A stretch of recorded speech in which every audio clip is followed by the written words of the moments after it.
Welcome to episode 21 of the Save Room Cast. We're going to talk about fucking sword art today because I'm pissed.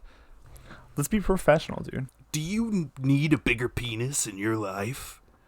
Suck it, idiot. You were born with a small penis and you're a lesser person for it. Fuck. So I'm going to buy those dick pills. How much are those? Oh, you know what? I saw... Shouldn't it be $69 like every time? Isn't that like the perfect amount for...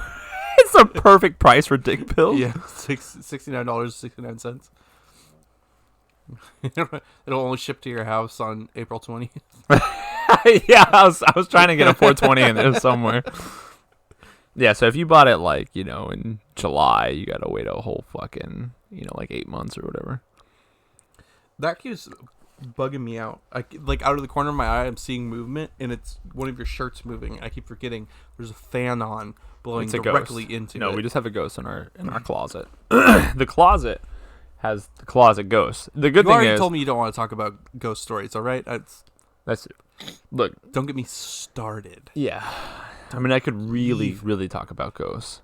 Am I that guy who's like, don't get me to do it because I could fucking do it like nobody's business, but won't? Like, bro, don't even fucking come at me because I'll beat your ass like nobody's business. But like, you never fight that guy because he says he can fight, but you always kind of wonder if he can fight. And then when met with it, like, it might not be that great. Like, he might get his ass whooped. Or like also the guy who like claims all these things but then like doesn't live up to those expectations. No, I think you're more like, to use your analogy, you're more like the guy who like says, "Bro, don't even come to me with that shit because we'll fight." But then you go ahead and start the fight and you get in tons of fights. Like you'll say like, "Bro, don't even get me started on that shit," and then you'll start talking about that shit and you do it. Like, that's a pattern that you do I a do lot. that so a you're lot. like, you're right. But it's not fighting. It's like, don't even get me started about Dragonlance because fucking Raceland. Yeah, yeah. You're like, don't even fucking come to me and try to fight me, and then you start swinging, like in that moment, and it's like, oh fuck, okay, guess we're doing this now. Oh, that would be kind of fucking amazing, though. Except for with ghost stories. You never talk to me about them, and you told me that you won't talk about them because you don't want to invite that shit in. Yeah, because I'm such a believer in co-creation that like I don't know about scared, but you have to consider what you're like inviting into your universe, man, into your little world. And like, if you're if you're talking about like let's say you spend your whole day watching Ghost Hunters, fucking Insidious movies, fucking, Amityville horror type shit. No, not even that. Just spiritual shit. Because I don't think you could co-create a Chainsaw Massacre into your life. But maybe. I don't know. I don't think so because you're not co-creating Jesus into your life. You're not summoning him into the room just because you fucking believed it. You've never seen him. Trust me, you've never seen him. But if there was a Jesus alive now, but you're talking about Jesus, does that mean the co-creation I still don't think. I don't think so because, I mean, like I can co-create Obama walking into my room all day, but Obama's not going to walk into my room. What separates that from talking about ghost stories? Because it's a little vaguer and there are more of them. So I would. Oh, you're going to get me into a ghost story, but I would talk around it. I would argue eating only the crust of that the bread. Because the spiritual realm is so open and so unknown, and there are so many ghost stories, and there are so many alien stories. I even think like possibly alien activity could be the same way, because there's not just one. You're not you're not co-creating Slender Man into your room. You're co-creating experiences. So, like, if you were like, I'm always thinking about being murdered, I think one day you might be actually fucking murdered. That's kind of along the same line. That's an action versus, like a noun of a person. Like, you're co-creating an entity. You're not necessarily co-creating an entity when you're going to say you're going to get murdered, but you're co-creating the idea of being murdered. Anyways, my point is, I think with ghosts, That's the type of thing that could be like manifested rather than like manifested by like your pull of that energy, where it's like, I don't know how fucking ghosts work. I don't even know what they see or experience or whatever. But if they were to like, have experiences, perceptions or whatever on whatever dimensional level that they're on, I think they would be able to understand your pull of that energy, because you ever watch something super sketchy and then like for the rest of the day you're a little paranoid?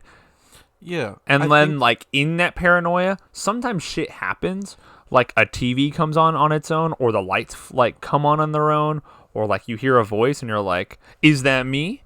Or is that some other shit? Because if you think it is you, why can't you trust yourself? Well, so I think one big thing here is, don't cut me off. I'm gonna cut you off right now. Otherwise, you're gonna keep talking for 5 minutes. And the little blip on my heartbeat sensor. Oh yeah, we're going all the way back.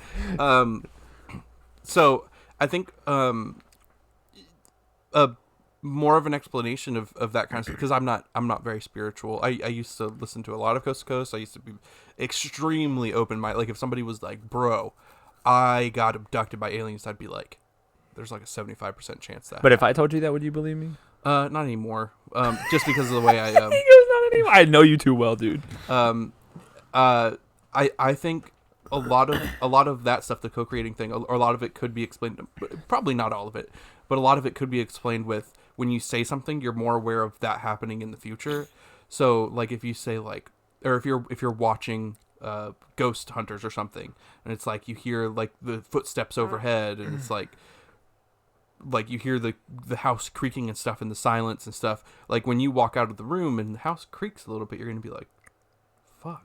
I was just watching Ghost Hunters. So your like senses are heightened because you've been aware of it. Yeah, you've been made aware of it. And you can call back to that time where you were watching it on the TV, and you're like, you can make the connection real quick. Just like the same as if you're like, "Bro, I'm gonna get murdered. I feel I'm gonna get murdered." Like, it may not be that like it may not ever happen, and you would never look back and be like, "Fuck, I thought I was gonna get murdered." Like when you live your whole life and then you die. Mm-hmm. But if you do get murdered, you're gonna be like, "I said that shit was gonna fucking happen." And I think a lot of it can be like that. Is like you can make those almost like a connections. placebo, almost like placebo? Not placebo, but like a pareidolia kind of. Yeah. Like you see the pattern where it's like, I said this thing or I saw this thing, and now it's happening. Yeah, like here, it's a hindsight, and thing. I can apply that context to this as well. Yeah. But I'm very sure there are a lot of things that can't be explained in that way. I think that's probably something that gets the lumped best in as well. ones. The best stories are ones where it's like you had no context for this, and then suddenly it's happening. Like, oh, I'm not super into aliens, but. And a lot of times when you read a book or whatever that's based off of, whatever, a lot of times they're like, look, I was not into this at all, whatever. And that's kind of usually the preface. It's like, I'm not into aliens, I'm not into ghosts, but I've had this experience. Yeah. We always give a little more credence to that shit. But sometimes because I you think don't have a history of chasing it. Yeah. But sometimes I think that's to wash away like any of your doubt. People could easily make but that they stuff could up. have just made that shit up. Like they just read then. a book about it, and then they're like, whoa. And then they have an experience, or they don't have an experience. And then they're like, I had this experience, and then I read this book, and it was my experience that I had before. And it's like, okay, well, how are we supposed to know that you read the book what I mean is afterwards, like they could have just bullshitted to you that they like never believed in this, but then they actually did. Yeah, that's what I mean. Which you could always say something like that. Like, I was giving the hypothetical person more benefit of the doubt than you were. No, I'm just saying people lie. Fuck them people. Like House, man. Everybody lies. So, in that regard, like, it's a little more believable if someone's like, I've never had these experiences, but this is some funky shit that I experience. Like those glitch in the matrix type shit. Yeah. I'm like a little susceptible to those because I'm like, bro, that packet of Post-it notes that disappeared 2 years ago and just dropped into the ground, I watched just go through the floorboard and gone forever. I'm telling you, sometimes shit like that happens. I mean, we could be in a matrix. Dude, I mean, that's not that far-fetched when we can't even measure the fucking shit, like I was just saying. If you can't measure the system, maybe It's not rendered in because nobody's looking at it. The camera hasn't panned on it, so the assets haven't Probably rendered. more complicated than that, but yeah. If the possibility was that we were in some type of matrix, which isn't that far-fetched to believe, but it's like, it's so perfect that when you try to analyze it, it's like, you can't analyze me. Have you ever seen somebody use a free cam in Dark Souls? Yeah, and it goes off bounds, and then shit disappears or Yeah, whatever. literally the sharpness and assets loaded in like are an area around the player and an area that you're in, and as soon as you leave those to save space in the memory, it like just super like gets rid of all the assets and like drops the resolution of textures down. Like maybe that's happening, bro. Yeah, I mean, the only thing that would argue that is that, like, everyone is experiencing, like, everything, like, all right now. And, like, someone in London is, like, fucking for sure. Like, there's probably 80 people right now in London doing anal right now. But, like, I'm not there to see it. They're still definitely doing that. Yeah, but they're their own people with their own perceptions. Right, so right, maybe right. it follows each person.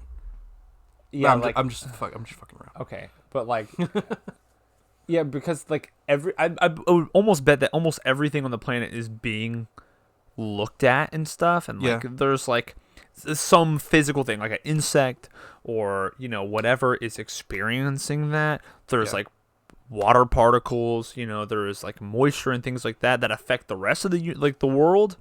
Yeah, and if those things went away because they were unrendered, it wouldn't work anymore. Well, but then I guess the argument would be that it wouldn't. It's not that it's they're unrendered as far as perception goes to save memory, because rendering. But they're still there, and like the processes behind, like, so in games, the process behind the scenes, the stuff that you don't see, like all the code running and stuff, doesn't take up as much memory as rendering in all these extreme textures and stuff. So to save space, when you're not looking at them, they'll render down to a more manageable like state that when you're not looking at it, it doesn't take up that much room, but it's still happening behind the scenes. So like it'll still be running algorithms and stuff. Like when you're not looking at a monster on Dark Souls or it's in another area, it can still have like the this entity moves from this coordinate to this coordinate, and that doesn't take up that much like memory. But if you're gonna have a system that has like everyone in it and like all this shit happening on individual levels, quantum computer matrix, then you couldn't just have it to be like there's a max memory that it's operating at, and then like we don't want to overload it. I'm just shooting some shit out there, dude. I'm not really thinking about this stuff all that much. Have you watched the Glitch in the Matrix like compilations and stuff? Oh yeah. Like I spent like a couple of weeks on that, and I was like a little weirded out by it. Well, some of the like stuff people is really disappearing weird. And shit, like right in front of people. They're like, yeah, I saw this guy running down the hallway.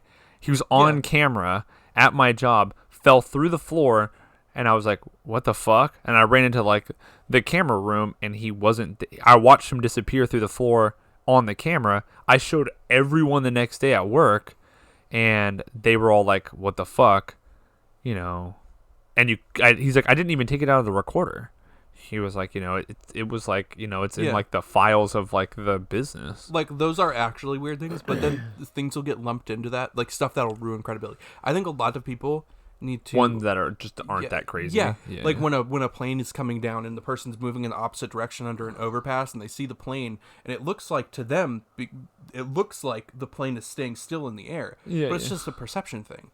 Or like in a storm, when a bird is like staying still in the air, they're flying against the wind, so they're staying still. They don't look like they're moving. They look like they hit a invisible wall in a video game, and they're just sitting there flying against an invisible wall. But like that's such a, those kinds of things are so easy to explain that it will ruin you your need cause. you need like an unexplainable event. Yeah, if to you're like justify it. If you're like, bro, I saw a dude fall through the floor. I watched a dude, like, he was walking down the street, and he walked up to like a corner, and like at a intersection, and he split into two people and walked two different directions. Or I saw this dude like teleport or something, like crazy stuff, and then you're like, and then I saw this plane looked like it was just standing still in the air. It's like, dude, come on. Like, you're like, okay, so Yeah. everything you're talking about is bullshit, or you're just stupid. Like, one of the two. Like, Yeah. there's the good shit. You're stupid and some then of the there's time. stupid things that are watering everything down. Yeah. And that's what I felt like a lot of the glitches were, where it's like either they're mind blowing like that, like the one I explained, or it's like that where it's like, I don't know, man, that one's pretty explainable. Or sometimes it's like, a lot of times I think it's like a co-creation thing where it's like, sometimes they're not that crazy. Like, I left my name tag at work. I only have one. And then, or they forgot. And then they're like, so I went to my grandma's house. I left my name tag there. I texted her about it. And then I'm like, and I was there by myself. She lives in Georgia. And then I'm like, oh, I'm back to California. Yes, I'm using that analogy again. And then, like, you're in California. You just arrived. And then on your bedstand is your name tag. And you're like, what the fuck? And then, you text your grandma and you're like, hey, did you mail my name tag? And they're like, no, it's still in the bedroom. Oh, wait, no, it's not. And for some reason, it's in your bedroom. There are definitely forces in the universe that are not easily explainable. One of which could be a way where you manifest like your own form of reality sometimes. So I think, sometimes we don't give ourselves enough credit. Maybe you can bring forth or manifest your fucking name tag into the other room. Yeah. That's not that super crazy to me. Like, I can immediately be like, maybe they co-created that. Or, there's one that I don't even think is a glitch in the Matrix, but it sure was interesting. Where it was like, when I was a kid, I vividly remember, and the hard thing with memory is that it's not always reliable. Oh, I know that for sure. So, like, the ones where it's like, oh, look, there's, I was at my kitchen. There's one that's like this, where it's like, I was at my kitchen. I went in there. I, like, went to put my hand on the stove, and, like, it was really hot. And, it's like, someone in like a yellow jacket came up and, like, grabbed my hand and was like, no, that's really hot. And I looked up at him, and it was like a dude with like a beard and a mustache. And then suddenly, like, he was gone, right? And you're like, that's weird. But then when I was an adult, I went into my kitchen because I heard like a noise, and I walked in there, and there was a kid, and he was about to put his hand on the stove. I grabbed his hand, and I was like, hey, don't do that. That's hot. And at that moment, I realized I was the kid, and I'm also me at the same time. He's like, and then the kid went away. And it was like, okay, so what is that? That's a little strange, but my explanation for that might be like, perfect simultaneity. Yeah. Things kind of roll over on themselves. Somehow reality has kind of collapsed in some strange way. So you're experiencing that which will at the time of that which be. Yeah, so I can kind of see that. The person disappearing type shit, though, into the floor, you watch that on a camera, I'm like, yeah, I don't know, bro. I have fucking no idea. The only thing you had 4 guys who validated that story too. Yeah, I don't know. There's only 2 things I could think about with that. Is one, it's clever editing and a bunch of lies, or these are like rational explanations that like are easy to understand. Yeah, I like to not write off everyone as a lie, but there's always that like, possibility. Yeah, or like a matter of perspective. Like there was actually like a hole there somewhere, like, and they just saw the dude fall down the hole and didn't go help him, and now they wanna, or like you just couldn't see it. Like those kinds of things. Like it's like, I mean, it very well could have happened where like he just fucking fell like where he was walking, due to simultaneity of the universe. Like at some point there's absolutely nothing there, and when he stepped there, he stepped on the perfect simultaneity part where there was nothing there, and he fell through because gravity still existed or something in that part, but he was just fucking I wouldn't even know. How do you explain the post-it notes or that thing, or it's like it just drops and it's gone? It's like, was there like a blip in reality where there's like nothingness or like infinite unity or whatever you want to call it, where it's like, so where does that person go? I mean, like, okay, like no big deal. Incarnation, he'll just reincarnate. No big deal. Maybe falling into a different part of simultaneity. But what happens? Ruins incarnation. What happens when you fall into like the infinite of the universe? Do you like? Does that person get a second shot, or are they forgotten? Like, do we have to find them? Is there like a confederation that finds people? Watch, at some point there's like a bunch of people floating out in space, and we're just like, oh shit, we have to go find those people. Yeah. And then we start like delving into some But then like crazy science. You know, is it like a video game where it's like you go to jump and the rock hasn't loaded in that spot, so you fall through, and then like you're just falling for a long time, but then eventually Master Chief is like, ah, and he dies, and then you respawn? Is that what it's like? So when you fall through like the hole, do you just die and then like you get another shot? Now you're reborn as a baby somewhere on some planet, so, like, you know, at some time, or like are you just floating there still, like, or in the sense of like what the story you told with the kid and the guy, maybe he just pops into the other part of time. Yeah, is he in and another then reality? Pops back into this part of time and is just stuck inside of the material. Like, oh, imagine fuck. that. And then he dies for real. Yeah, dude. I remember someone telling me about like a magic spell where you could walk through like physical things. Pass wall. Are you not talking about D&D? I'm not talking about D&D. I'm talking about real life. I'm talking about real life magic. You say magic, and then my mind's like, oh, D&D. Yeah. Fiction. Yeah. Yeah. Pass wall. That's what it sounds like. Not Just why real magic that actually exists in the world. But I was, someone a long time ago was talking about magic, and they were like, there's a spell that you can do that, like, you can pass through a physical plane, like a door or a wall or whatever. The scariest part is that you don't want to fuck it up and stop in the middle, because otherwise you're on both sides of that wall and there's a wall in between you and you're gonna die. There's a lot of like fuck around, like, oh, you can teleport, you can go from your friend's house to someone else's friend's house. The scariest part about the teleport is that your perception of space is skewed. So you might end up 30 feet above the roof and fall onto the roof and break your ankles. Also, does the teleportation spell take into the account the movement of the Earth through space?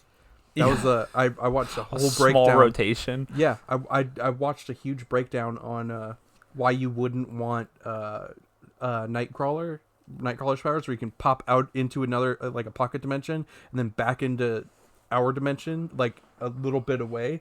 Because if your power doesn't follow the movement of the Earth, like if it doesn't follow that inertia in the movement and everything, like popping out for that split second will put you like 3,000 like kilometers out in space somewhere, like just watching the fucking Earth fly away. I see what you mean. Okay. Yeah. Because the rotation of around the sun, not the rotation of itself. Yes. Okay. Yeah. That would be fucking wild. Yeah, and then if you do use the power, it does keep your momentum. When you pop into this pocket dimension, you've got to be fucking flying through that shit. Well, my thing would be like, are you not visualizing where you want to be? Well, yeah. And then when you want to be there, that is where you are, so you don't have to account for all that stuff. I think gravity takes over as soon as you like are back onto like a reality plane. That would be the easiest way to do it, rather than having to factor all this shit into your spells or your teleportation calculus. Yeah. I mean, hopefully you don't have to do math in your spell. True. But what if, okay, so this is what I was going to say. What if we fucking accidentally stumbled upon something, like, while we're talking, we're just like stoner talking back and forth. What if we accidentally did just like come across something like fantastic just now? We're like, what if though, like, when you do teleport, you do accidentally teleport into space, but if you do visualize where you are, that means you have to do it like this. And we kind of like throw some math out there, and then, we're like, anyways, and we just keep moving on. But we accidentally just figured out how to teleport, like, legitimately, and there was like math there for it, and they're like, oh my god, they just figured it out. That's the formula I've been missing. And then, 150 years down the line, they're like, we figured out how to teleport, from two dumbasses talking in a podcast. That would be fucking sweet. That'd be wild. But I don't think we're that I cool. don't think anything that me and you have ever thought about or talked about on this podcast hasn't already been thought of. Yeah. Which probably not. I think probably everything we've said has probably been thought of before. But sometimes, man, you think of something and you feel all alone, and you're like this biocentrism shit. I'm trying to talk to people about it, and I'm like, dude, the twins, you shoot them in one direction or what? I mean, obviously, Robert Lanza has already thought about it and wrote 2 books on it. Maybe, I think there's a 3rd one, but clearly people have talked about it. It's not like the most uncommon thing anymore. But I'm sure Robert felt lonely, where he was like, man, I'm like, this is some shit. Which is why he wrote a book. Yeah. So maybe like, maybe at first you might be the only person who thought about it, but because someone will think about it, I don't know, man. I don't think there's anything significant that that kind of sucks. But you're not, you don't belong to your thoughts, and your thoughts don't belong to you, really. So like, no big deal if you're like not the only person ever to think about it. Yeah. You might be the only person who's ever thought like, I love my fiance the way I fucking do. Those are probably your personal thoughts that are like owned to you. And you have these feelings, and then like, because you guys have certain experiences together, those experiences are unique to you, which is what makes them so precious, which is why probably more than likely it's more of an ego thing, that it kind of balances back into ego, where it's like, oh, I guess if someone else fucked my girl, they are having your experience, which are like your thoughts, which are like your feelings. So that kind of steps on your shit. So in some way that kind of fucks you up, because it's like your ego, because they're like getting on something that you belonged to, or it belonged to you, those thoughts, those feelings, so those perceptions were yours and only yours for a certain period of time. And now your girl's fucking somebody else. Yeah. They're like, that guy has your shit now. And that kind of fucks you up. Not your girl. Fuck, he could be doing it better, too. Not even really your girl, but your thoughts, your feelings, your perceptions that you used to have, he's kind of sharing now. So now it's not special as much as it used to be, whereas you used to think like the sex was special or whatever. Like novelty. Like, it belonged only, it was a unique thing. Does that make sense? And maybe what I just said isn't like, I'm not the first person to think about it. That's totally possible. I think what I said kind of sounds original, but just because it does, one, doesn't mean it's my thoughts only, and doesn't mean that no one else has thought it. You know, that's totally possible. Do you want to talk about the ethics of biocentrism? You sound like someone who wants to who knocks on your door and they're like, do you want to... do you have a moment to speak about Jesus?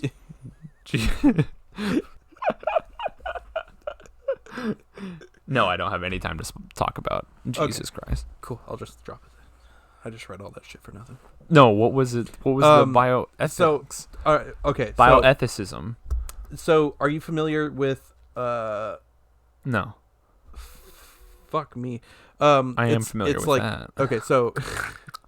it's like... biocentrism, ethically, is the idea that we should... Everything has morals. It was funny seeing that wave exactly the same twice. Everything. Everything has morals, or has moral consideration equal to each other, that exists in nature, because to put, because there's another form that this was kind of like built off of, called anthropocentrism or something like that. It's not anthropomorphism, it's anthropocentrism. Fucking, it's hard to say, but it's which is essentially the idea that everything is Equal? humans, Oh. Homo sapiens, humans get moral consideration because they're a part of the race of Homo sapiens. Being a part of the race Homo sapiens is arbitrary. Therefore, we need to look at something else. So, having sentience means you're capable of having moral consideration. And if you have if you have sentience, you deserve moral consideration. That's coming from the view of humans analyzing nature. Biocentrism is coming from nature giving moral consideration to everything that falls underneath it. So everything from plants, fungi, bacteria, people, everything has the same exact moral consideration as each other, which means that any shift anywhere in any of nature is going to have a detrimental effect and a beneficial effect to the ecosystem around it, which makes sense. And that's the reason when I read it, I was like, yeah, I think this is right. This sounds like some shit Ronnie would like fucking start going off about. Yeah. So I read up on all this and I was like, when I was reading it, I had a couple like things like when they say that being part of Homo sapien is arbitrary, I was in that, or giving moral consideration to Homo sapiens is arbitrary because being Homo sapien is arbitrary, and it just kind of follows. I was like, it's not exactly arbitrary because we think and we assume that we think and experience the same way that we do because we're all part of the same fucking like race. Yeah. Where we don't share that completely with like other animals. We kind of do with like monkeys and stuff. We look at them. That's why we can teach them sign language and stuff, which shows that stuff, or that they have somewhat of a sentience, which really we're talking about sapience, not sentience, because there's a difference between sapience and sentience that is often like mistaken for each other, where sapience is like having intelligence and the ability to reason through that intelligence to apply it, where sentience is where you can feel and have emotion and that stuff. You see why this is totally fucking different than not that different when you say it's different enough. It's that different. I was reading it's totally something completely different. It's different for sure, like because we're talking about quantum physics and stuff instead of like ethics as like a whole, like a Kant's categorical imperative in terms of like ethics of animals and stuff.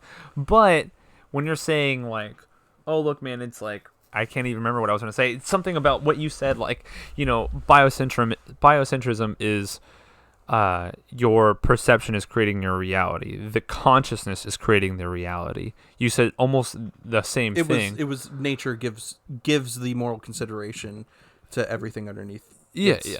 So like in that way, nature being pretty much the universe. Yeah, and you are kind of saying what biocentrism is, but you're talking about like in more of like a philosophical question rather than a scientific question. So, which a philosophical analysis of something is totally different than a scientific analysis of something, right. Usually, because it's the difference between what is in some kind of proof, and it's the ought is thing. The science is what is, the philosophy is what ought to be. You're right. And with philosophy, the wonderful thing is that we ask the questions and the scientists figure it out, and scientists will philosophize. Well, not really. No, it's not. They're both hard. Yeah. Though I think the harder part is maybe science, but if we don't ask the questions, we don't get answers. So do you just stumble upon answers without asking? Dude, sometimes you fucking do.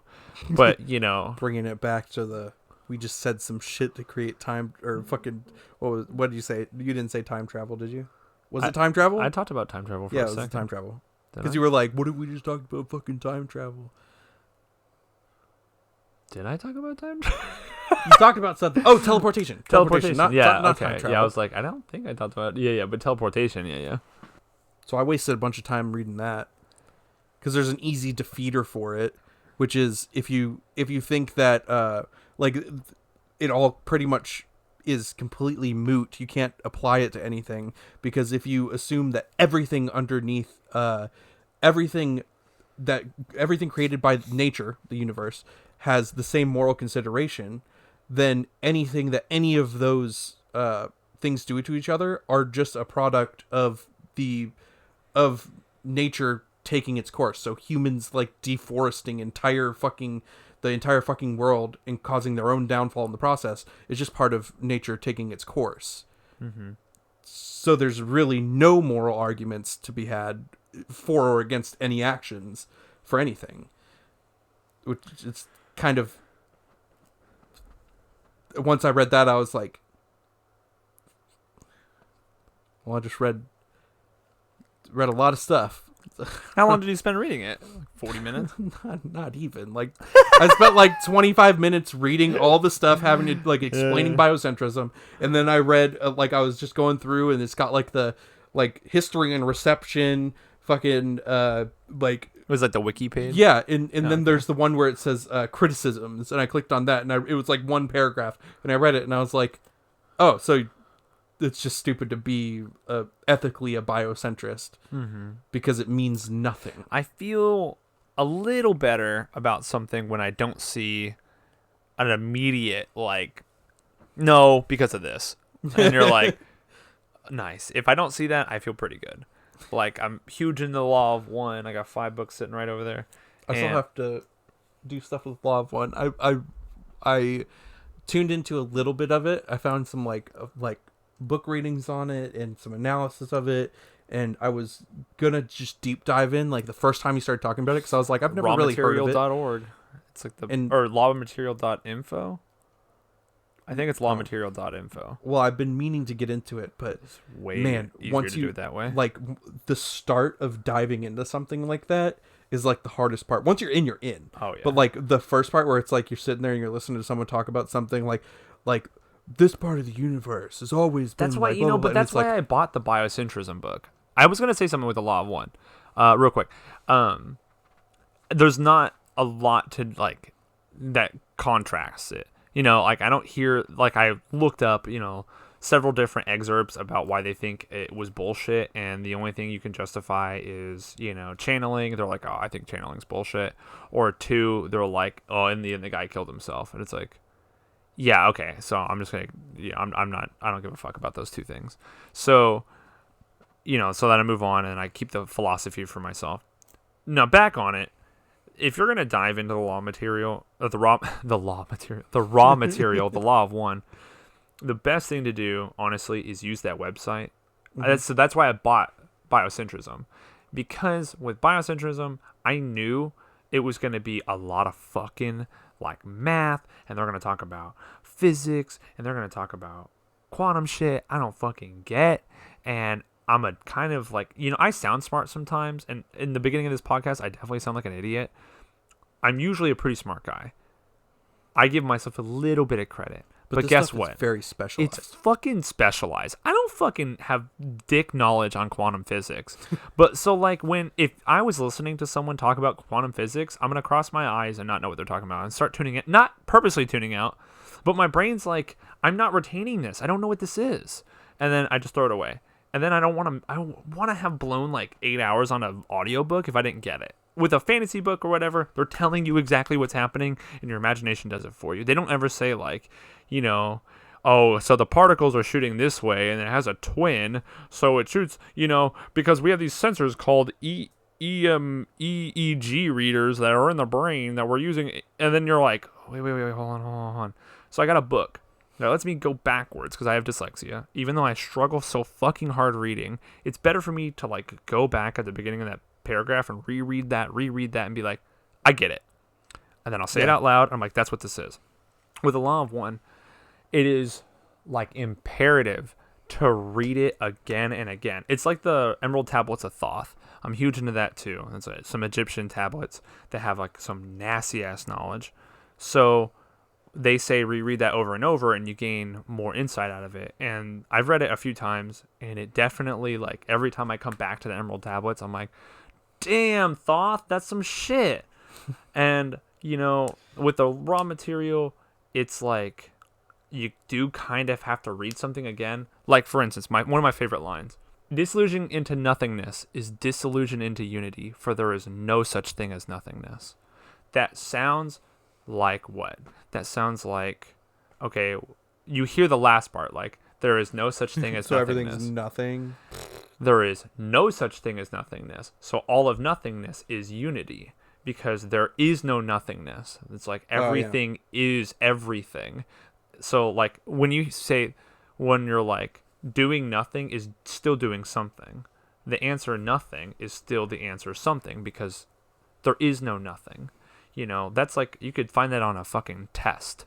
You could argue if someone's like, I don't want anything to eat, I'm not going to make a decision. Not making a decision is making a decision. Yeah. So, in the same sense, that's what Ra is saying when it's like, there is no such thing as nothingness. He's putting you at ease, where it's like, no, like, if you're afraid of death, if you're afraid of like the infinite void, let us assure you that there is no infinite void of nothingness. It is unity. And you're like, oh. So I like that phrase, but sometimes you got to reread that, because like maybe you would have got it first try, but like there is a depth to it where it's like, maybe to you it's talking about what I just said about you're doing nothing, you are doing something.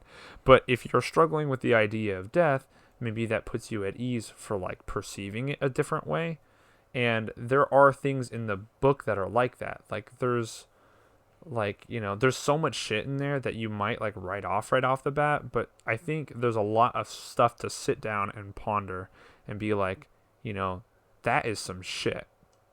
Like the difference between overcoming and accepting.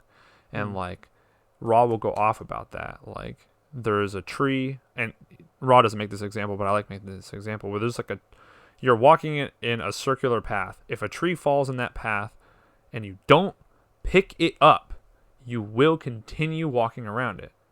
You will like, what are you going to do? Stand still and like stand there and look at it? Are you going to never move forward? Okay, let's say you overcome the tree.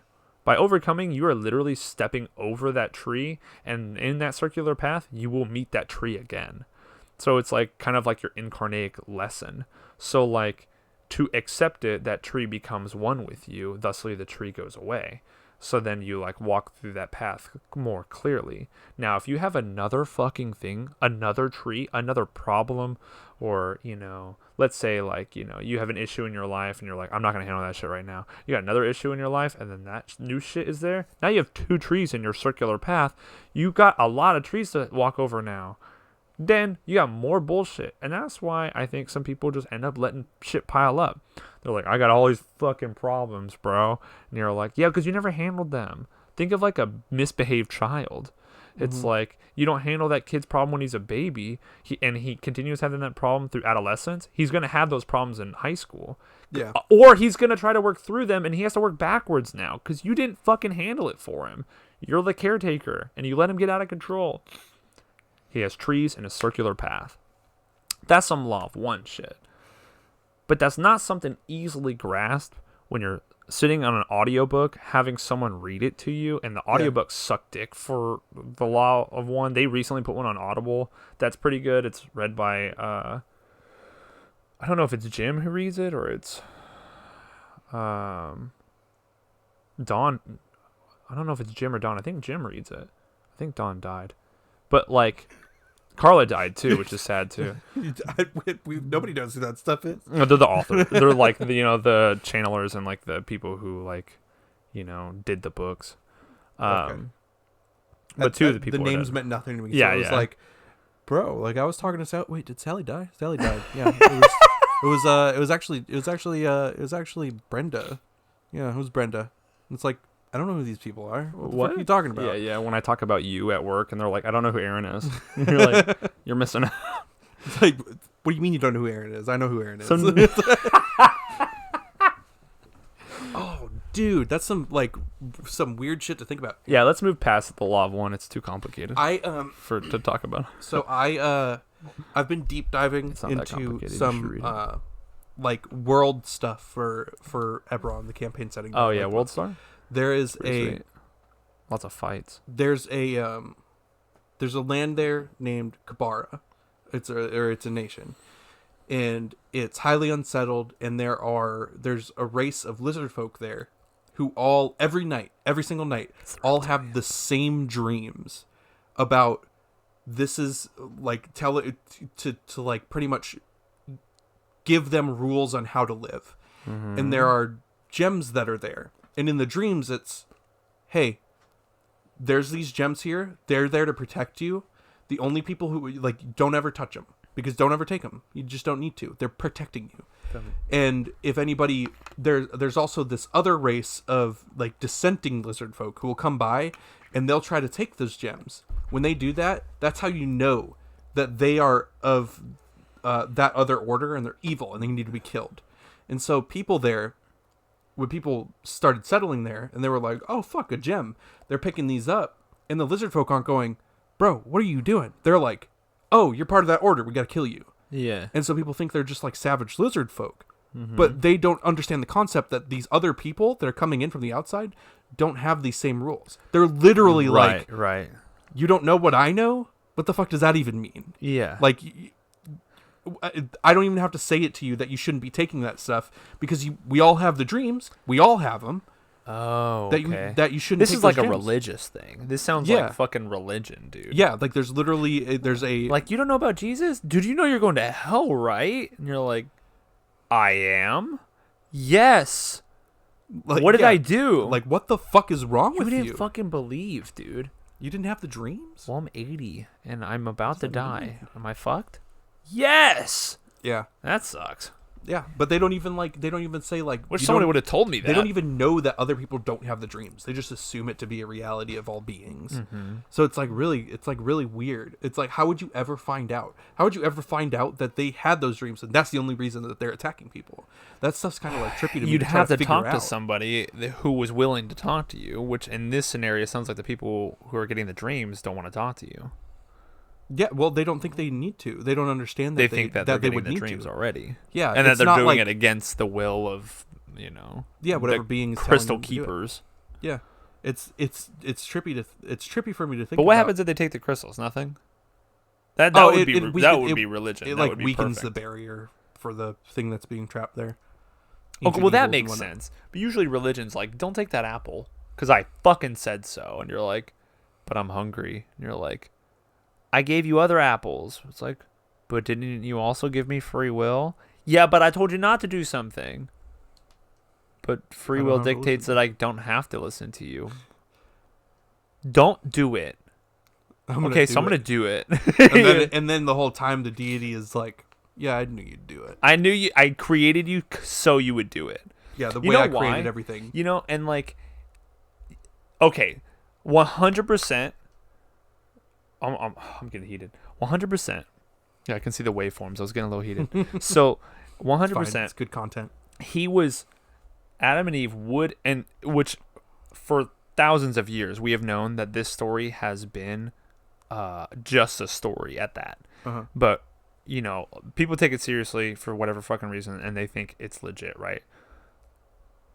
Yeah. So, Adam and Eve would have been created according to what they say in Romans 9, that God would have known that Eve would have taken the apple, ate it, and then had a problem.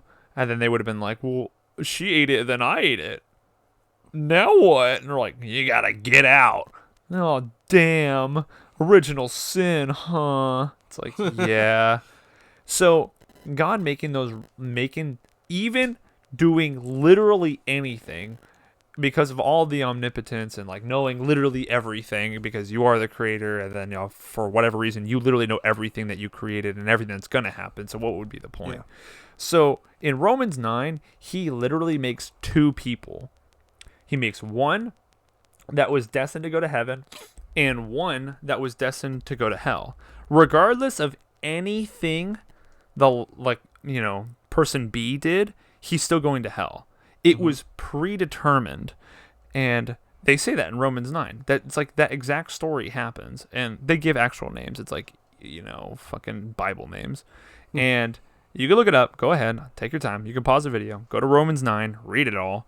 And there, he tells Jesus, God says that I make two people. Regardless of whatever he does, he's still going to hell. So would he have not already have made Adam and Eve and been like, I know everything that you're going to do, and I'm still going to punish you for it.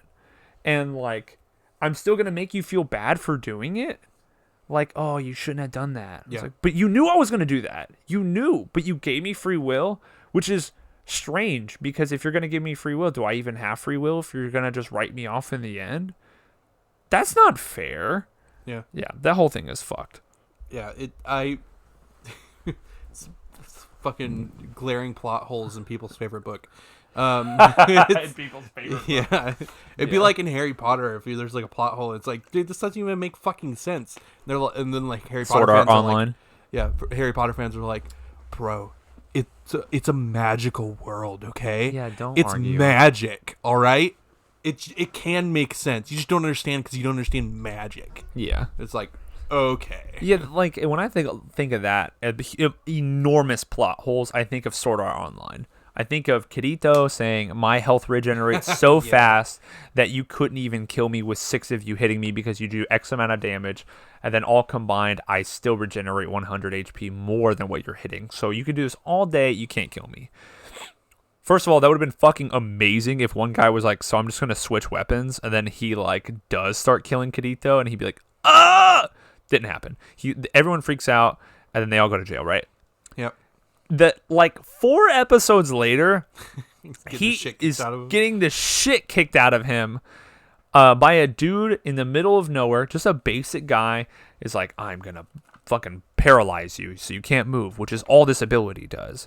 And he's like, okay, I'm sitting still now. And then the guy is stabbing him and his health is going down and not regenerating by one dude who isn't chopping him to death. He stabbed him one time and is like, Kirito's health is going all the way down. And you're like, yeah, but what about that regen health thing? Did you like unequip the ability for something else? Because if you did, you're a fucking idiot. Yeah, because you never get rid of health regen. No, on Ghost of Tsushima, the game I was showing you earlier, when he is dying, and like, let's say I had 1% health. If I'm out of a fight and I'm standing there, my health regenerates 100%.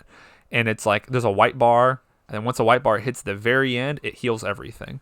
Why would I ever get rid of that? I never have to use any healing options to get my health back. No, I just stand still for a few minutes, and that's awesome. Yeah. Fucking stupid ass Sword Art. And like, there's so many inconsistent moments where it's like, okay, paralyze. We've seen paralyze all throughout this show. You can't move when you're hit with paralyze. Okay, Asuna stands up during paralysis, and then she's like, I'll get in front of the sword. But then it's like, okay, if we're going to give any credence to love is more powerful than programming, one, thousands of people have died already in this game. Yeah. None of them had any experience of love, or we're not going to talk about it? Okay, anyways. 2, which they might have, but we never talked about it or saw it on the anime. So fuck them. So fuck them, right. So 2, we randomly bringing this up out of nowhere because it didn't work with Kirito when he was paralyzed earlier and he's being stabbed and he's like, oh, fuck, I'm dying, bro. Don't you think he had any will to fucking stop it? No, and he didn't. 3, there were like 18 other people in that room, and not a single fucking one stood up and said, or not stood up, they can't, they're paralyzed, but would they have not had said, because they definitely could have talked because they showed them talking 2 minutes before paralyzed. So no one was like, Asuna, you're standing, it's a miracle. Yeah. Or no one was like, Asuna, no, don't, you're gonna interfere. No, she just was up walking around. Did she like slowly walk up? Oh, by the way, the guy who was attacking Kirito was looking in her direction. So this comes back on the God thing. Did he fucking know she was going to do that the whole time? did he see it happening and he was like, I want that to be the story. I see Asuna coming up. I'm going to hit her on purpose. But then that would also justify that he knew that love could bypass the thing, because then that would mean he had to justify why Kirito fucking dies and then comes back right afterwards. This is so bullshit. Plot holes out the ass. Yeah, when there's so much like that, like, you gotta keep rules. Don't make rules and break them. yeah. Make a rule and then make it consistent. Why make a rule just to break it? Love is the overcomer. I think I only watched maybe like the first and second seasons of like My Hero Academia. No. And when he busts his fucking bones to hit something really hard, he doesn't break his fucking knees out and his shins are all splintered, and he like stands back up. He's like fucking laying on the ground like, oh, don't do it, guys. Like, Yeah. At least for the first and second season that I can remember. Yeah. Like, that makes sense. But if he like flew himself at something and turned every bone in his body into like small bone shards, and he was just a big bag of gravel after that, and then started like standing up, and it's like, dude, there's no structural integrity here. No. You would not be standing. Your bones would be literally need rules. collapsing. You need some structure for us to have faith, not only in the story, but in like the reality True. that you're putting us in. Consistency. Yeah. You need consistency. Otherwise, we're just like, Because then we can't believe in anything, and there's nothing to fall back on. if you really can, if love does overcome the powers of paralysis, then it should happen more than just once. Yeah. Because there's more people it can't in love. because the whole system got shut down right after that because Kirito won, so there's no proving or disproving it. Oh, yeah, I And guess also so, huh? later, if you die, you don't die for real, because we took that away because that part was cool. Yeah, which undercuts the entire point of the show. Yeah, the premise of the show was that you were trapped. Yeah. Now that you can leave, Now it's just a bunch of people playing video games. not that cool. That's why I stopped watching. I was like, I would rather play a video game than watch somebody else play it. That's why I don't I watch think Twitch and stuff really either. With Gun Gale Online, it was like people were getting killed in real life, but like Which was that interesting finally. But his interactions with everybody else in Sucked. fucking Gun Gale sucked ass. Yeah, watching him try to fuck like the turquoise chick Oh my God. was so annoying. And you're like, God, you know. The person. I think that my main thing with that. Can we go back on Integrity real quick, where he's like, I'm laying with Asuna in bed. She's obviously naked, and we probably had sex this night, which we left out. Yeah, and they were One obviously in love. And they were obviously in love. He literally professes how much he loves her, you know, like what they meant to each other. She does too. It's like really romantic and beautiful. They're crying because they don't want to go back to fight. And they're like, I just want to grow old with you. This fucking sucks. I wish I could marry you for real. And they're like, oh, I love you guys. Oh my God. We're watercolors. We should be friends forever. And then like, right after he gets out, he's like, Asuna, I have to save Asuna. I have to see her. And then at the end, in the middle of season 2, you know, after all that, you know, after he gets out and they go back as fairies, he's like, but my cousin has big tits though. And so he's like, Asuna has like mediocre tits, but my cousin has like fold out table sized tits. And I think I want to suck those. And then and then at the end of season 2, he's like, yay, I got Asuna back.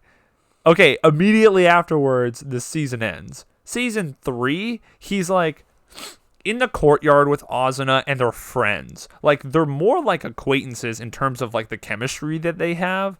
And I know it's Japan and you don't like show your feelings, but hello, like they didn't even look like they gave a fucking damn about each other. They barely like even show each other hanging out, or like really like they don't hold hands, which you don't have to in Japan. That's supposed to be weird in PDA. No chemistry whatsoever. And yet there are still 4 or 5 girls around him where they're like, I want to suck his dick. And that's a little disrespectful, to be honest.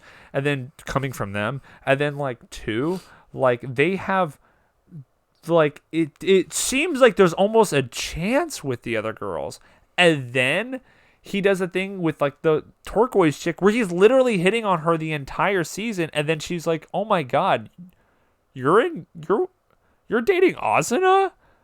well, I didn't know that because you didn't fucking show me that you were like with Yeah. anybody. And he didn't seem like he gave a damn because guess what? He was like watching her undress in like episode 2 or whatever. So either Kirito's a piece of shit boyfriend, Yeah. or 2, the writers are so inconsistent because they just want as many hot girls as possible in an anime, but still have an interesting storyline, but not interesting enough to keep it one specific area to like make it consistent. Kaylee told me, or she's expressed this, that the writer of it, like in an interview, said that he was making Kirito out of, and I'm sorry for my pronunciation, he was making Kirito after like a version of himself or something he wanted to project into that. Yes. And it's like, it's what he wants himself to be. Seeing like the whole first season, it's like, okay, like a little weird, like it's like, of course he's the guy that all the girls like, they meet him and then after a little bit they're like, oh, I'm in love with him, but he's somebody else, and it's like a little weird coming from the context of that interview from the guy.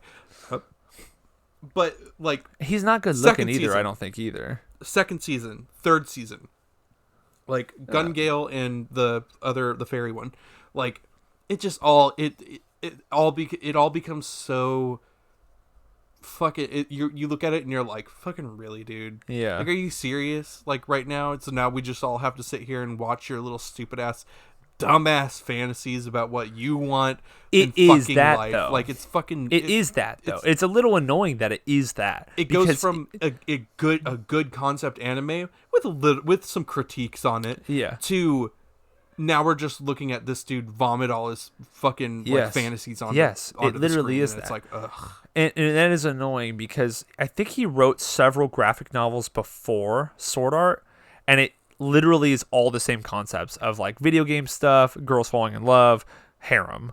And Sword Art was successful because you had a cool concept, but it still led to the same conclusion. And in the end, it's still some guy projecting his harem fantasy. Every guy, at least at one point, is like, I would kind of love a bunch of women like sucking my dick at the same time. That would be pretty fucking sweet. Yeah. I would love like 8 of my wife. Like, no, that's way too many. That's way too many. Sorry, 8 is too many. Like 2 or 3 of my exact wife, experiencing the exact same situation with me. That'd be awesome. Like I have, I'm giving her the real D, because you're best friends with her. I'm giving her the D, but then all 3 feel it. That would be pretty sick. And there's triplets of them. So there's 3 of them. That would be awesome. But guess what? I'm not gonna write a fucking anime or some fucking whatever based on it. And look, good for him for being successful, but you also threw out all the things that made that anime interesting at all. You pretty much took a story that was like really cool in concept and was just slightly lacking on the execution, and then turned that into, forgive those things. Yeah, and turned that into a shitty story with shitty execution, just playing to the people who are also like, I wish I had like a bunch of girls hanging out with me online, wanting to sit on my face, which they don't, which would be cooler. I would. I don't know if I would like it more. Imagine Sword Art Online if he was actually fucking all those chicks. It would be kind of awesome. It would just be like a long-running, like, pretty cool hentai. Yeah. It'd be a kind of a badass hentai. You're like, yeah, dude, this hentai I've been watching lately is each episode's 30 minutes. The story's badass, and he gets to fuck the girls. But at least you know what you're getting going in. Each other. Yeah. And then you could forgive some of the inconsistency because at some point you busted a nut and forgot. Yeah. It's like you never go on Pornhub to like evaluate the consistency of the fucking scenarios that are playing out. Yeah, didn't they use this scene before?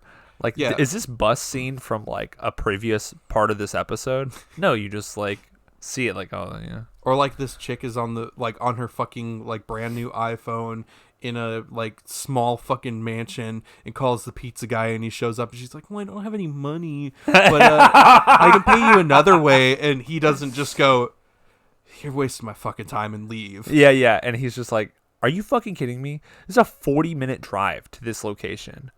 Like, I just did 2 deliveries with no tips, and now I have to come to you, who has no money to even pay for the pizza. Yeah, this is a $20. It's a $20 fucking pizza, and like You live in an you don't even have to $800,000 fucking- house. You could just pay for the fucking thing. It's not required to tip me. Just go find a fucking $20 bill. Why would you order the pizza if you didn't know you had the fucking money or Yeah, not? yeah. You piece of shit. I would be so mad. It doesn't matter how hot the girl was at the fucking door. If I drove a pizza to somebody's house and they tried to pay me with sex, I'd be like, you stupid fucking bitch. Why would you waste my fucking time? My feet hurt. My fucking brain hurts because I have to deal with my stupid ass boss. I have to I have to drive these fucking She's pizzas. trying to Somebody ease cut me your- off like earlier on the way She's here. trying I'm to so ease pissed your off about pain. that. She's gonna give you bust that nut, bro. She's gonna get that little twinkle little star on that little where you are. You know what I'm saying? Like, sure, it's a fun little fantasy to think about, like, but like in real life, no way does that fly most of the time. Unless it's like a virgin dude or I knew somebody really. He was like a desperate. 65-year-old man. Didn't walk very well. He worked at our Grand Prairie location at Papa John's for a short time, and he came. We were talking about that situation, and I was like, man, I'm sure that's like most delivery drivers' dream is to like go to a house and then they pay you with sex. And I was like, I've seen videos online where like on YouTube and stuff where they like the girl has like a camera set up and then she'll like flash the guy for like she still pays. She's like, oh, let me get my wallet or whatever, and she goes gets the money and she comes back naked or whatever, and the guy's like, whoa. One, there's a big gray area in like, is that appropriate? Because if you flip the thing and a guy did that, a girl would be furious. Not. Probably not okay. But as a guy, we might be like, woo! The chick's like, damn, also, dude, you got a good ass dick. Isn't that kind of like, I don't want to say that's inviting, but it kind of is inviting. So like, if he does end up wanting to fuck you and you're like, no, thank you, he'd be like, then why did you do that? Are you just recording me for fun or whatever? Anyways, so what's my point? Help me out. So like, so that guy, he delivered a pizza to a girl, and he said that she was really hot, and blah blah blah. And this had happened pretty recently. Uh-huh. And she opened up the door. She was butt naked, and behind her in the living room was a girl going down on another girl. And then she was like, do you want to come inside and have some fun? And he was like, no, I just need to make more money tonight. So like, if you just want to tip me, I'll get out of here. And she was like, are you sure? And he was like, yeah, I'm totally positive. Thank you. Took the money. But he was like, oh, I'm totally positive. Don't worry. I just want the money and I got to get out of here. I got other deliveries. And I was like, it's pretty amazing. You said no to that? And he was like, well, I just got my job and I got to go back to work. And I'm like, that job must be really important. I mean, it's just Papa John's and you're only making like $3 an hour plus tips. It's really, honestly, dude, it's not that important. And if you were late an hour, I don't think anyone would give a damn. And if you came back and told people, I don't think we would be mad at you at all. I think I'd probably give you a high five or something. Although, there's no way you're going to check to see if they don't have chlamydia and stuff. And you might get murdered while you're in there. Yeah. But you might get murdered at any Tinder hookup, so it's like... Yeah, that's true. Do you risk it for the biscuit? I don't know if they'd use a condom either. And there's 3 girls, which means there's 3 times more likely. 1 out of every 6 people has herpes, apparently. That's a really low number. That means one of the friends had herpes. Well, one of the friends on the TV show Friends would have had herpes. Okay. I thought you meant one of the 3 people inside. I was like, well, there's like a complicated percentage chance. Right. The percentage changes. So, do you risk it? I would not. I would be like, are you fucking kidding me? You would have that same response you said earlier. Can I just get my fucking money? I'm bringing you a pizza. I have to go back. Would you other pizzas to deliver? Would you have Louis C.K'd it? Had you been single, would you have Louis C.K'd it? Gone in there? What, just watched and jerked off? Yeah. Yeah. That's the free way. Not really. Would you have let them give you head or just no all around? No all around. No. there's too many red flags in that situation. It's a little scary. I think I'd be a little scared. Like, I think three women could overpower me. Yeah. One woman, no way. Well, depends on the woman. Ronda Rousey, she'd fucking annihilate me. Yeah, I mean, yeah. Like, they just have to have like a moderate amount of training and some, a little bit more muscle mass. One of those three probably has, with an extra two. Oh, for sure. Little bit of knowledge on like some soft points on your body. Yeah. Or I mean, just the neck and the head, and my dick, which they both know I have. Your pants are coming off. You're not protecting your legs, so right. Sweep them out from under you. And consider that, like, you're trying to relax during sex, like at least in the foreplay, you're like kind of relaxed, and in the latter half, you're like fucking gorilla that shit. So you might be a little tight. So, it's really shared ancestry with the gorilla. Yeah. So I don't know, man. They could fucking definitely stab you, and it actually hit some fatal ports. They could also, if they wanted to just kill you, or just if they were gonna stab you, they could just literally open the door, go, "Oh yeah, thanks for the pizza," and then like when you're handing it, just be like, like just go for it. But that's not the fun part. They all three want to be involved. I suppose. So they like to lure you, thinking. What that if it was a blood ritual, man? And they're just gonna laugh at you Bible because you're not having shit. sex, and now you're dying. Yeah, dude. They want to get you to they want to get you they want to do it like a Black Widow. While they're fucking you, they want to go like mind blank and then like rip your head off.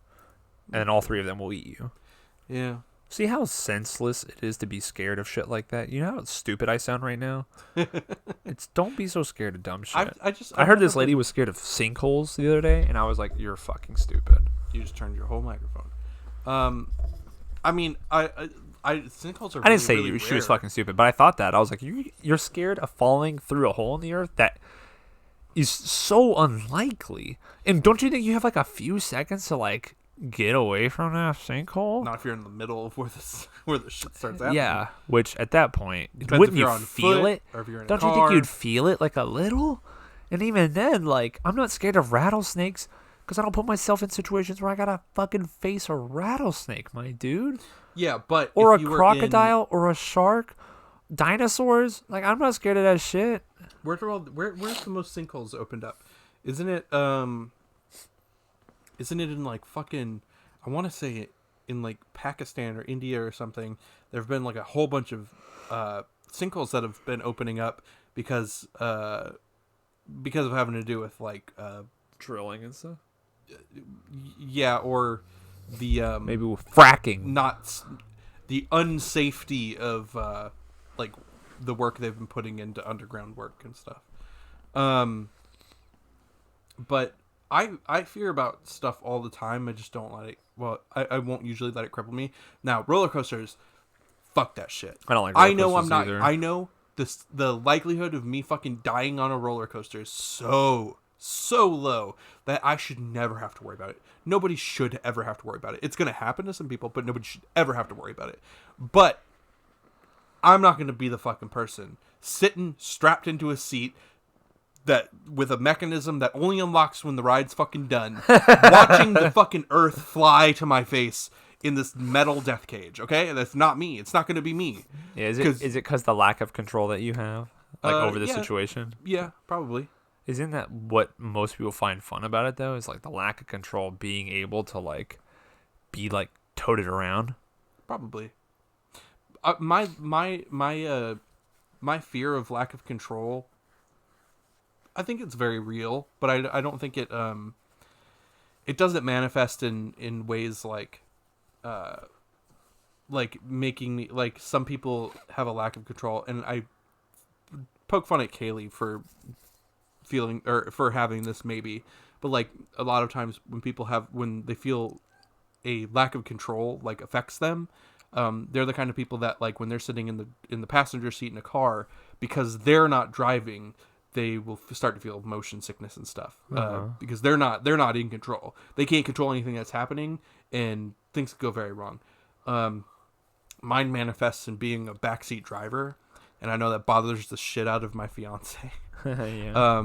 But I don't want to fucking die. So if, like, I see something, I'm gonna say something, and it's fine. If you're upset with me a little bit, Usually, I'm okay with that. Sometimes I'll get to a breaking point where I'm like, look, all right, you weren't even looking at the fucking road. I saw that fucking blinker starting, and I wanted to point it out to you so you knew that it was happening too, so we didn't both die. Yeah.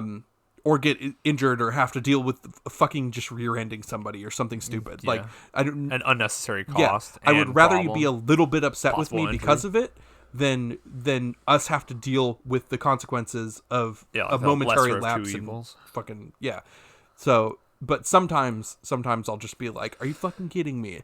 Like, I'm always watching the road. I see you in my peripherals sometimes when you're talking to me, looking over at me while you're driving, while having a conversation with me, and I'm dead on the road in the mirrors and checking behind us. Because I don't want to fucking die. That's the reason when we were leaving here one day, I told you about that, where we left here, and like right once we got on the highway, somebody in front of us, like their trailers, I guess their trailer wheel was all fucked up, and they started like fishtailing a bit, and then right across the highway slammed into the median and everything. And that was the Didn't car tell me in about that. front of us. Oh my gosh. And I was driving, but I saw that shit start to happen, and I was like, I'm gonna slow down. I slowed down a bit, and then all that shit happened in front of us, and I was way far behind it. Yeah. But it was the car next. There wasn't somebody between us. That was the car next. But I saw that shit happening, and I was like, all right, I'm letting this happen because there's no way I'm stopping it. I'm not going around them, and I'm not going to be close enough to where like I'm not going to be able to slow down to avoid this. I'm backing up a little bit, and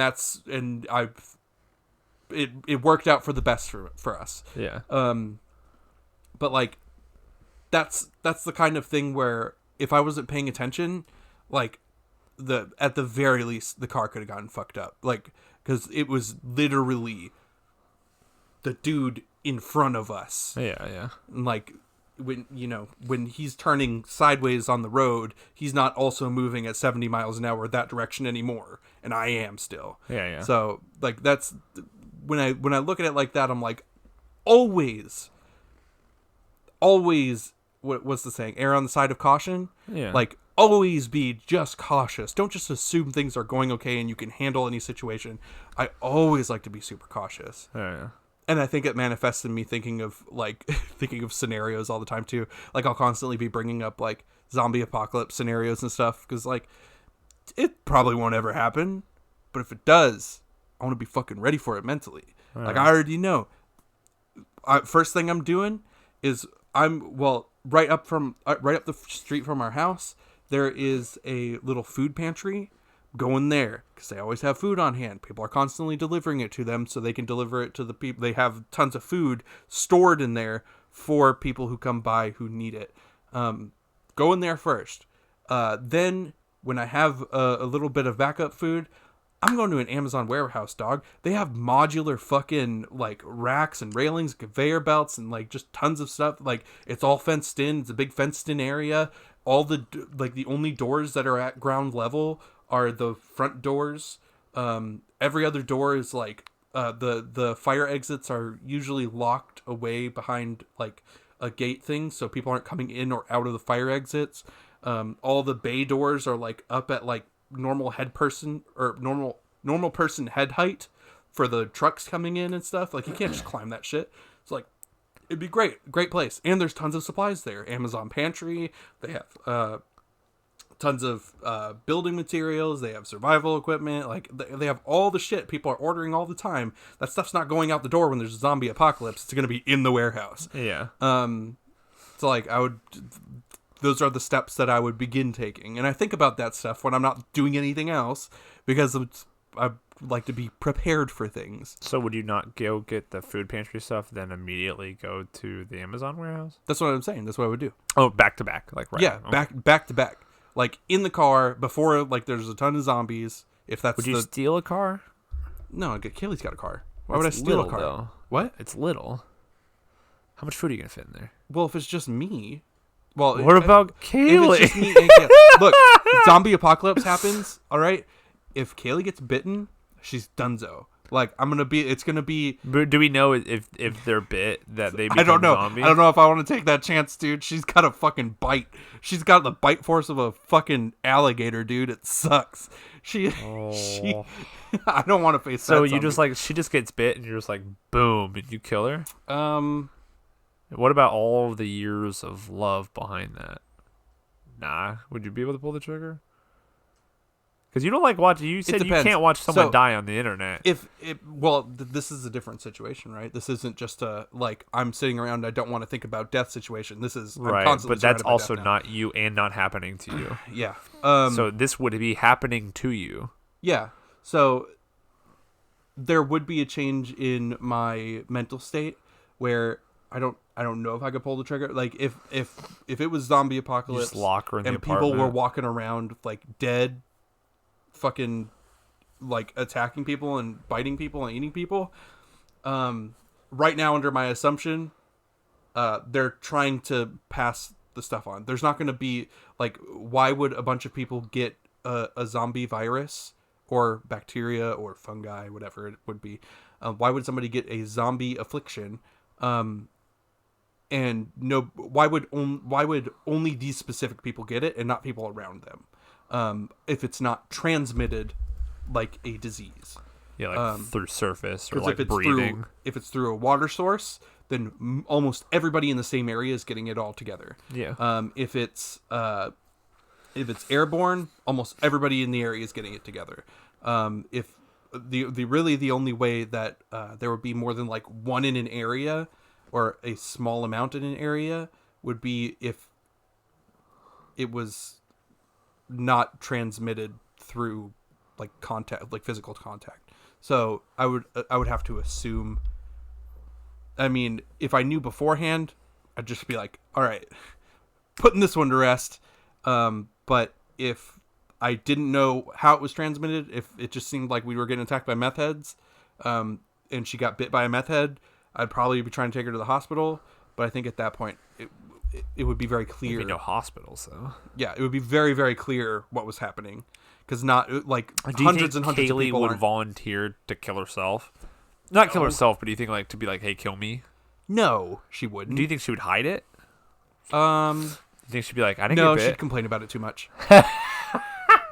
It would be so evident. That's true. She would like I would complain about it too much. If we were all in a big survivor group and I got bit by a zombie, like there's no way I'm coming back and I'm being like, oh, I'm okay, I'm fine. I'd be like, are you fucking kidding me, dude? I'd be so mad. I got dude. I don't even know how long this is gonna take to fucking kill me, but Bang. I'm done with it now. Bang, fucking bang, end bang, it. and they kill you. Yeah. I'd be pretty pissed. Because I was pissed when I got exposed to COVID a couple of months ago. Yeah. I was so mad. I was like punching my steering wheel. I was so pissed. And Yeah. I was so mad because I had to like miss out on work and stuff. And you could potentially give it to your wife. Yes. And you could potentially give it, like, we saw her mom like that same day. She saw her grandmother the next day, and we found out we were exposed the next day, and we were like, fuck, we could have just ruined a couple people's lives, man. Yeah. So I think I would be so mad that I just got bit by a zombie and then feeling like I'm going to fuck up a bunch of people's lives. I'd be like, well, can I at least say goodbye? I love you guys. Like, you know, whatever. And then Aaron just interrupts me and he's like, bang. No, I wouldn't do it that quick. No. I don't even know how long it would take. How long would it take? Well, it depends which zombie virus we're talking about. There are ones that take days. There are ones like the fucking World War Z where somebody gets bit and they're like within like 10 seconds they're like Yeah. yeah, and jumping on windshields and shit and bashing their heads into Yeah, fucking dude, I don't concrete know. walls. I mean, it would totally depend on the severity. But if it was like, I don't know, man. If it was like 30 minutes and I'm crazy, can I get 5 minutes with my wife? Can I like really just tell her how much I love her? If I can get those 5 minutes, man, that'd be pretty sweet. If I can't, and I'm like in the car, can I leave a voicemail? Could I tell you? Okay, most people die abruptly. Yeah. So, I mean, I don't know. Given a chance to say goodbye. Kaylee totally knows how much. We have different Kayleys. Both our wives, her names are Kaylee. So, Mine understands. We're not. I've told her. We're not many with times. the same one. If we're in a zombie apocalypse, I've told my Kaylee, if we're in a zombie apocalypse and you get bitten, like, I'm killing I'm not you. just leaving you somewhere to turn, right? I'm ending you. Yeah. I'm going to annihilate you. Because you're gonna, like, somebody's gonna think they're safe in like a fucking steel barred building. You're gonna be over there chomping through those bars, like, you're getting in there, like there's nothing stopping you. You're gonna go to bite somebody who's heavily armored. You're going right through that armor, dude. Like, we can't take that chance. You got a fucking strong ass bite. I don't understand it. It doesn't seem physically. It's all because of her bite. Yes, she bites so fucking hard. She's the alpha. She's Yes. the alpha zombie. Yeah, she would be insane. And she's always hungry, dude. Let me tell you, she's always hungry. Yeah. She, like, even when we get like a big meal, like the meal we had right now, if we were to leave, even after this little bit of us eating the whole thing, I'm stuffed. Cute up. And I was like, "Do you want to get something on the way home?" She'd be like, "Yeah." Yeah, kind of. And if we don't get something on the way home, in the next 2 hours, she's gonna be like, "I'm kind of hungry." And it's like, bro, you ate like a whole day's worth of meal for like a fucking African child. Like, we're good. It's not that much. That bar's pretty low. Yeah. But That's kind of sad. I think about I do think about this stuff in advance. Like, I think about like, I've thought about, like, have you watched the movie Red Dawn? That's the Russian one. Yeah, where they come and take over. We're like Wolverines, and the kids I live watched the remake version of it. Yeah, I've that was kind of around at the same time as the Hunger Games. Yeah, I have some stuff like planned for that. Don't give away all your plans. No, I'm not giving away all of them. I'm just saying I have stuff planned for it. Okay. I have stuff planned. Everyone's gonna take the Amazon one now. Fucking. There's a ton of Amazon warehouses, dude. I'm not like I'm not gonna take a monopoly over all of them. Like, how are you gonna get in though? Don't. No, that's a rhetorical. Because now it sounds. Now Jeff Bezos is gonna be like, this motherfucker. He's gonna. That's the only reason I'm working there. Well, I know they gave me access. Like, I know where all the fucking door things are, and then all of a sudden, like next week, there's gonna be extra shit on those doors. So, given enough time and no authorities to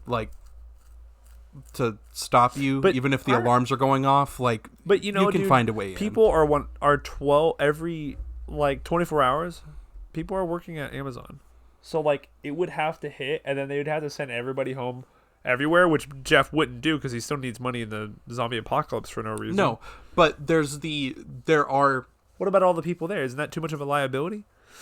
No. The amount of people that are working there. So assuming the infection hasn't gotten inside, there would be an amount of people that would leave to go to their families in an emergency. It's just inevitable. People are going to be like, fuck this shit. I got to go get my family because shit's going down. I got to make sure they're safe. Yeah. There's going to be that amount of people. There are going to be another amount of people that it's going to be slightly less, because the first group is probably going to be the largest group. The second group is going to be people who are like, fuck, what am I going to do? I need to fucking leave somewhere. That's why the roads are always fucking crowded in apocalypse scenarios. It's because everybody's trying to get away, but they're not, they don't know where they're going is safe. Stop driving on the road. Just drive on the grass. True. Who cares about your fucking cars, like fucking maintenance, like in the hours of the apocalypse? Yeah, dude. Go wherever you gotta go. Drive through someone's yard. Fuck that yard. Then there's gonna be people who stay. There's gonna be the people who stay, assuming nobody inside is infected.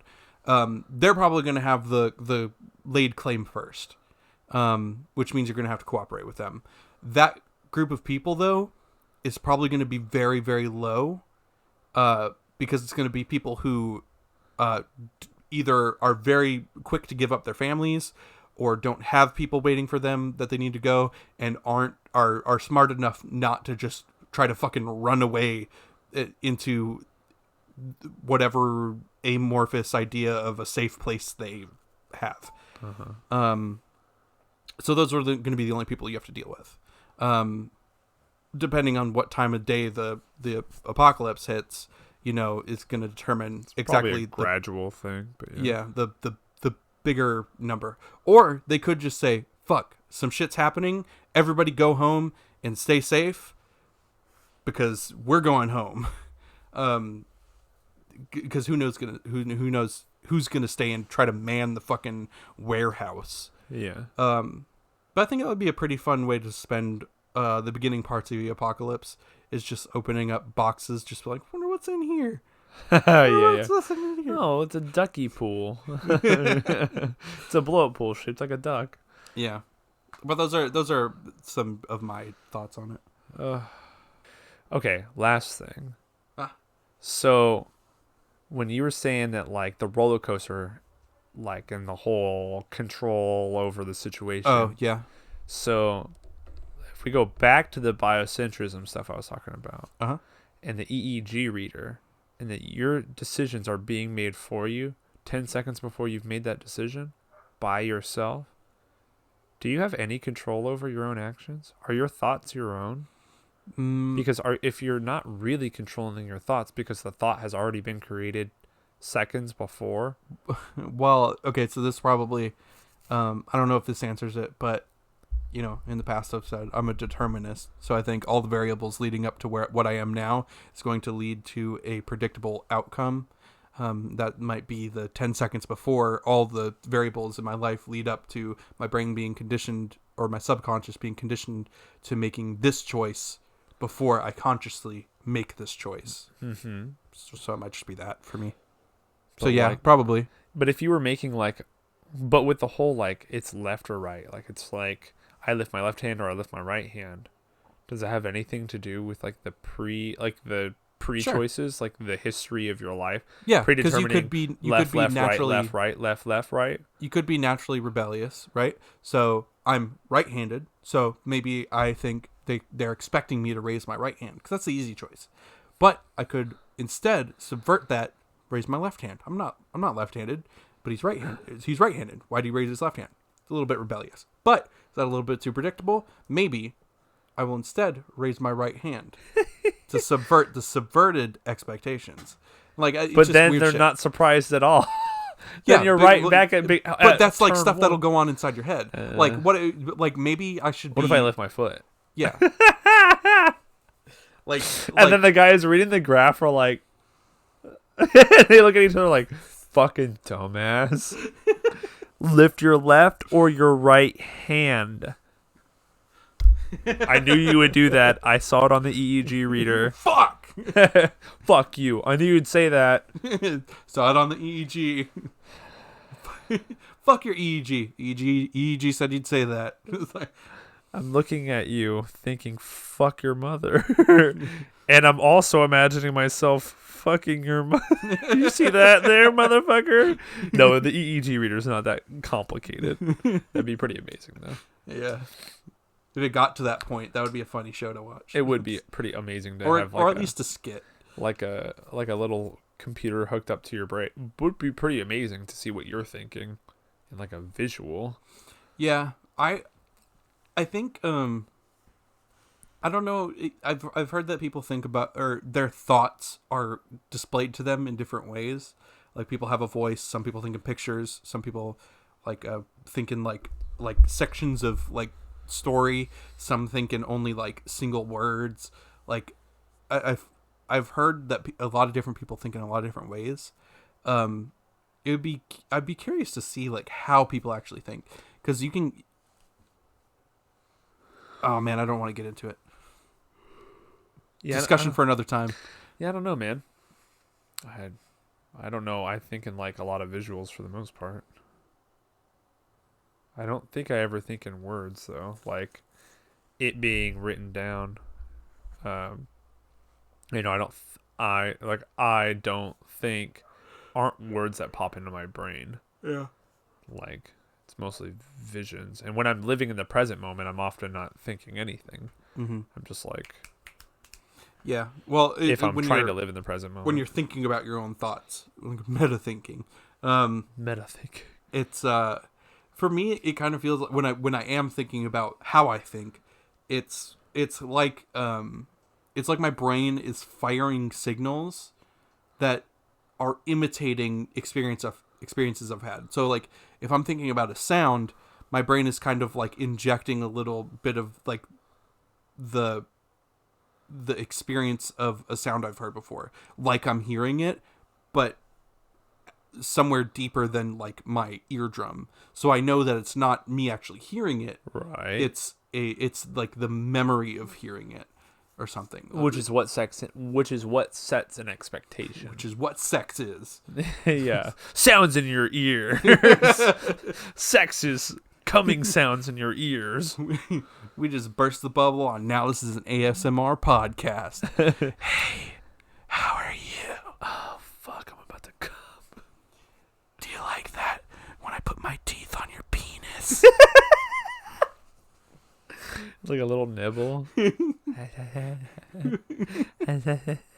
Or is it like a old lady with dentures and she like clamps her dentures on your dick?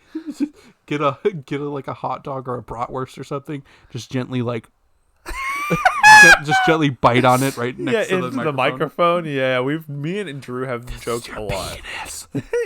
This is your penis. And at the end, you just bite noise through it. Yeah. Yeah, me and Drew have joked a lot about doing an ASMR podcast. That would be really funny. ASMR philosophy. Yeah. So, if all your actions, if you ever, if you didn't brush your teeth, that means that through Kant's categorical imperative, no one else would brush their teeth. Do you want a world with stinky breath? No, motherfucker. Can you feel the icy tendrils of reincarnation gently grasping at your soul, trying to pull you into your next life?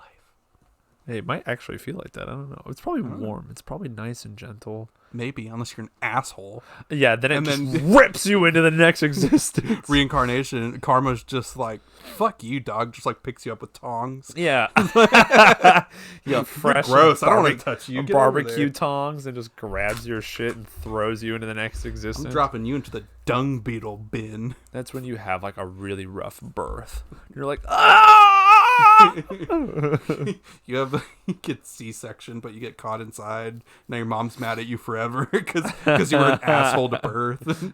So she ignores you, and now your life is Is that why? It's why parents are mean to each other, like mean to their kids, because they were like they had a rough birth. And somehow the mother subconsciously remembers that. We should probably wrap this up. This has been like almost a 3-hour podcast. It's 1:40 right now. Who knows how much we're gonna cut? Well, you can say it this time. It's just silent. Bye. If there's any lesson to be gained out of this, fuck Sword Art Online. Also, ask your friends what they're talking about when they say biocentrism. Don't just assume that they're talking about the ethics of it. Yeah. Know what you're supposed to research before you research it. All right. Go play some Yu-Gi-Oh or something.